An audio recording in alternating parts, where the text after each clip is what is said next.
Terima kasih Mas Lembang atas waktunya. Bismillahirrahmanirrahim. Alhamdulillahirabbil alamin wassalatu wassalamu ala asrofil anbiya'i wal mursalin wa ala alihi wa sahbihi ajmain. Wa ba'du. Rabbi sholli sadri wa yassir li amri wal uqdatam min lisani yafqahu qawli. Oke, baik teman-teman, pada pagi hari ini kami akan menyampaikan sebuah kultum tentang menegakkan keadilan karena Allah Subhanahu wa taala. Oke, baik, dijelaskan oleh Imam Ibnu Qayyim Al-Jauziyah rahimahullah berkenaan dengan firman Allah Subhanahu wa taala di surah An-Nisa ayat 135 yang artinya, wahai orang-orang beriman, jadilah kamu orang-orang yang benar-benar penegak keadilan, menjadi saksi karena Allah biarpun terhadap dirimu sendiri atau ibu bapak dan kaum kerabatmu. Jika ia kaya ataupun miskin, maka Allah lebih tahu kemaslahatannya. Maka janganlah kamu mengikuti hawa nafsu karena ingin menyimpang dari kebenaran. Dan dari kamu mutarbalikan kata-kata atau enggan menjadi saksi, maka sungguhnya Allah adalah Maha mengetahui segala apa yang kamu kerjakan. Ibnu Qayyim rahimahullah ta'ala menjelaskan tentang makna ayat ini secara umum. Kewajiban untuk kita menegakkan keadilan dalam menghadapi siapapun, baik orang yang kita sukai maupun tidak kita sukai. Tentu, keadilan yang dimaksud sesuai dengan tuntunan syariat Allah Subhanahu wa taala, Al-Qur'an dan Sunnah berdasarkan pemahaman para ulama. Menegakkan keadilan karena Allah Subhanahu wa taala dengan adil, kita tidak boleh berat sebelah dalam menegakkannya. Sampai pun kita berhadapan dengan orang-orang yang paling dekat dengan kita.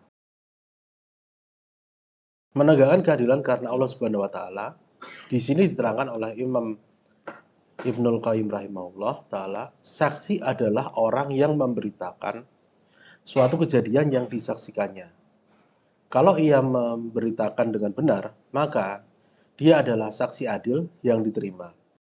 Tapi kalau dia memberitahukan sesuatu yang salah, maka dia adalah saksi palsu. Maka dalam ayat ini, Allah Subhanahu wa taala memerintahkan kita untuk menjadi saksi karena Allah. Dengan tetap menegakkan keadilan, dalam ayat ini terkandung perintah untuk menegakkan persaksian dengan adil. Juga persaksian itu ditunjukkan karena Allah semata, bukan karena selainnya. Perintah yang terkandung dalam ayat ini adalah perintah untuk berlaku adil, karena keadilan inilah yang lebih dekat dengan ketakwaan. Yang dimaksud dengan firman Allah Subhanahu wa taala di ayat lain, yang artinya berlaku adillah karena adil itu lebih dekat kepada takwa. Al-Maidah ayat 8.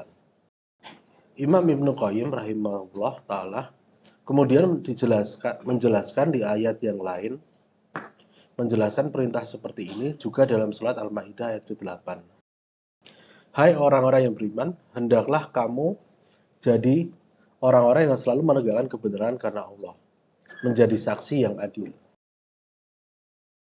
Kedua ayat ini mengandung 4 perkara di dalamnya, yaitu menegakkan keadilan karena Allah, bersaksi dengan adil, persaksian itu dilakukan karena Allah.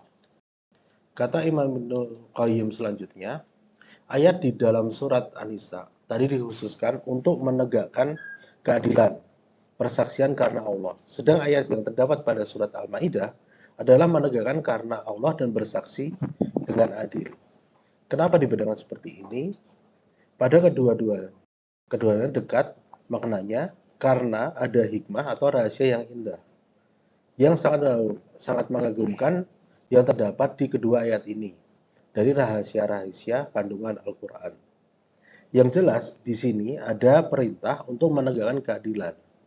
Keadilan termasuk dalam masalah bersikap terhadap orang lain yang kita sukai atau orang yang tidak kita sukai. Ketika kita membaca pendapat, kalau kita tahu pendapat tersebut tidak didukung dengan dalil sampai pun orang yang kita cintai mengungkapkannya, maka kita harus mengatakan bahwa ini pendapat yang lemah karena tidak didukung dengan dalil. Hal ini supaya kita selalu melatih diri kita bersikap adil dalam semua keadaan. Di ayat selanjutnya, meskipun kamu itu bersaksi atas dirimu sendiri atau kedua orang tuamu atau kerabat-kerabat dekatmu, subhanallah, di sini diterangkan bahwa Allah Subhanahu wa taala memerintahkan untuk menegakkan keadilan dan bersaksi dengan adil atas setiap orang. Kita bersaksi untuk menjelaskan keadaan setiap orang, meskipun itu orang yang paling dicintai oleh hamba itu sendiri. Maka dia harus menegakkan keadilan ketika ia bersaksi atas dirinya atau kedua orang tuanya yang merupakan asal dirinya, ataupun terhadap kerabat-kerabat dekatnya, yang mereka adalah orang-orang yang mempunyai kedudukan khusus pada dirinya. Orang-orang yang paling dekat hubungan dengan dirinya dibandingkan semua manusia. Maka jika kecintaan pada diri hamba terhadap dirinya sendiri, terhadap kedua orang tuanya atau kerabat-kerabat dekatnya mencegah dia untuk menegakkan kebenaran, menegakkan keadilan, terutama ketika kebenaran itu ternyata ada pada orang yang dibencinya, maka keadaan seperti ini tidak akan bisa menegakkan keadilan kecuali orang-orang yang kecintaannya dalam dirinya kepada Allah Subhanahu wa taala dan Rasul-Nya lebih kuat daripada kecintaan kepada siapapun. Jelas, tentu saja kecintaan manusia terhadap dirinya sendiri, terhadap kedua orang tuanya, kecintaan terhadap kerabatnya ini asalnya adalah fitrah manusia. Tentu, ia mencintai orang-orang yang dekat dengan hubungannya dengan dirinya. Tetapi ketika fitrah ini bertentangan atau dituntut untuk diluruskan ketika menghadapi hukum Allah, tentu kita harus mendahulukan hukum Allah. Perintah untuk menegakkan persaksian dengan adil ketika mempersaksikan diri sendiri atau kerabat keluarga yang terdekat dengan kita, apalagi orang tua kita yang kecenderungan kita adalah membela mereka, ketika diperintahkan untuk kita bisa menegakkan dengan seadil-adilnya sampai pun itu menyangkut kesalahan mereka dan membenarkan lawan atau musuh mereka, ini yang bisa mendengarkannya hanya orang-orang yang hatinya didominasi oleh kecintaan kepada Allah Subhanahu wa taala. Yang kecintaan tersebut lebih besar daripada kecintaan kepada siapapun. Inilah ciri-ciri orang yang imannya benar, yang bisa meluruskan fitrahnya untuk diarahkan kepada kebaikan.